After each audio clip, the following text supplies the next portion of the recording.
There you are, just the people I wanted to talk to. Last week I put out a video. It was a fairly simple video of a mobile tool cart, and I wasn't really ready for the sort of feedback I got from folks, family, friends, fans, and just people who stumbled upon it on the internet. It's just saying thank you for putting out this content. And I haven't put out much content in some time. It's been a while since I put out a video. Our life here in Key West recently has been fairly crazy, and it takes me a long time to videotape a project, to video and edit a project. If it's a 20-hour project, you can double or triple that time in the shop, plus all the editing time. So I haven't focused so much on creating videos and putting out content recently. But what I took away from all that feedback is my part in this whole situation we're all in is to put out content, something that makes people feel better, entertains, makes you laugh. As my dad would say, maybe you'll even learn something. So between my project videos, I'm gonna invite you into my shop. I am super lucky that I have this place to go to, right?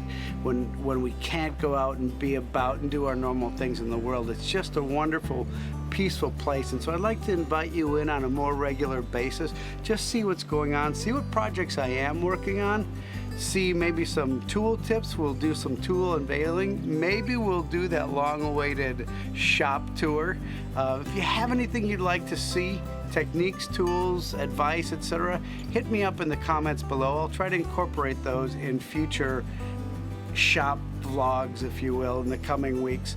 So for right now, pause the video, get yourself your favorite beverage, meet me back in the shop in a few minutes. What in the... There we go. Hey folks, Chris Schmidt, Key West Makers. I hope you're doing well. I hope you're staying safe. I hope you're taking care of yourselves and taking care of those around you. Welcome into the shop. Let's see what we can find. I'll talk a little bit first about things that I've got going on here in the shop that we're working on.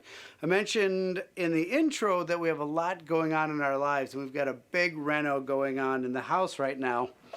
I salvaged some of the parts, the architectural details of our old house, and in the future I want to try to use these in a woodworking project. I think there's a couple of these pieces that I might incorporate into the interior details of the house, but a couple of them I want to try to make a furniture piece with. There are also these cool things which came off of the railing posts, or the porch rail posts on the upper deck, and these remind me of like game pieces. I'm not sure what I'm going to do with them, but I can't get rid of either of these. I'll get a project going in the near future where we use these things. Speaking of the house, that front porch needs to be sanded, and so I took it as an excuse to get a new sander. I just got this 6-inch Bosch. I haven't used it yet. One of the things I love about it though, the dust port on it is like a great carrying handle. I just found that out carrying it to the house out here. It does have a nice attachment for all of my Festool hoses, connects very easily, and a lot of you that know that I am kind of a Festool guy are wondering why I didn't get the RO150, which is a very comparable Festool sander. They both have a kind of light sanding and a super aggressive go crazy mode on them. You could actually like sand floors with or strip paint off.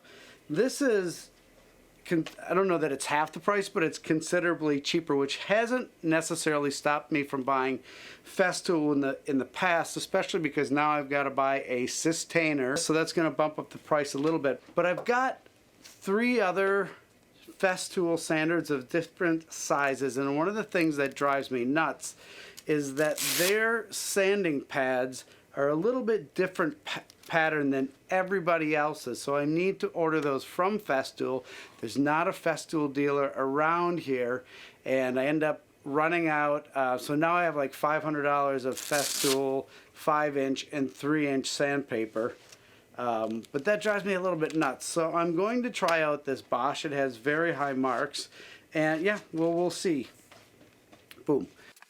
In my last video, you probably saw me use this rigid sander, this old beast. It's probably 15 years old, and while it has treated me well, I've never loved it. I have replaced this thing with a new sander. The rigid sander was both an oscillating spindle sander for sanding the inside of curves using spindles of different diameters, and it was a belt sander so I could sand the outside of a curve or the flat edge of a piece of wood. But the new jet sander is just a spindle sander, so I'll need to address getting a belt sander in addition. Regardless, I consider this a huge upgrade. But here's the rub.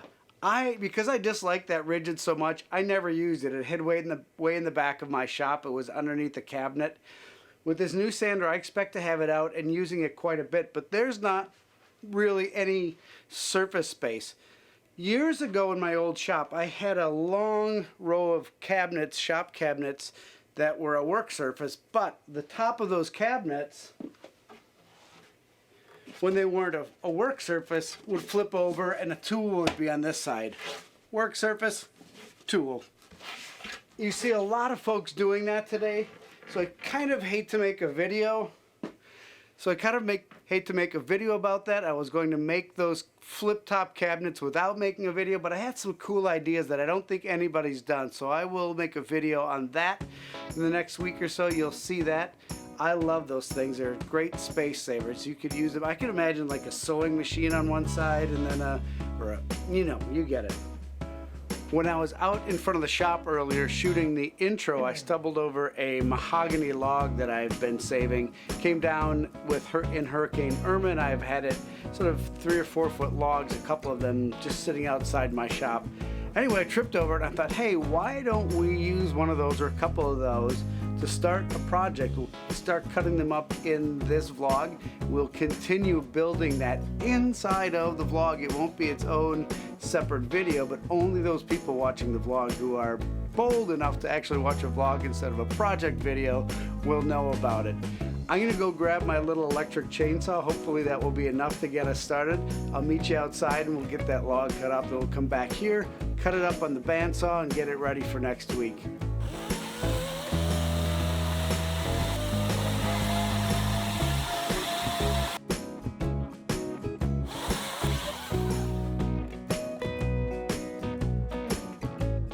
So after a short trip into the house to get my leg prisons off and get shorts back on, I'm ready to start slicing these up on the bandsaw. But I want to just talk about, get over here.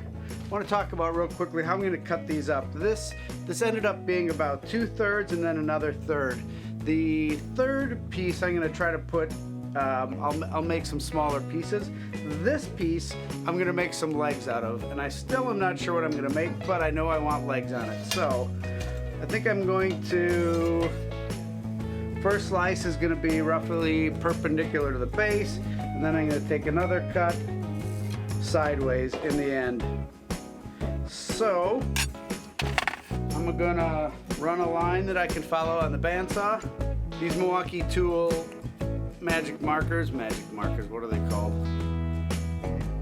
Inkzol fine points. I love these things in the shop. They can go through grease, dirt, grime, whatever. Get yourself some. All right, let's take these over to the bandsaw, make the first cuts, and at least get started on these pieces. So I've got the bandsaw set up for resawing, which is when we're taking thinner slices of a piece of wood. I have a deeper blade than I would normally use. It's got fewer teeth per inch than I would normally use, and I've got a little bit more tension on the blade than I would normally use.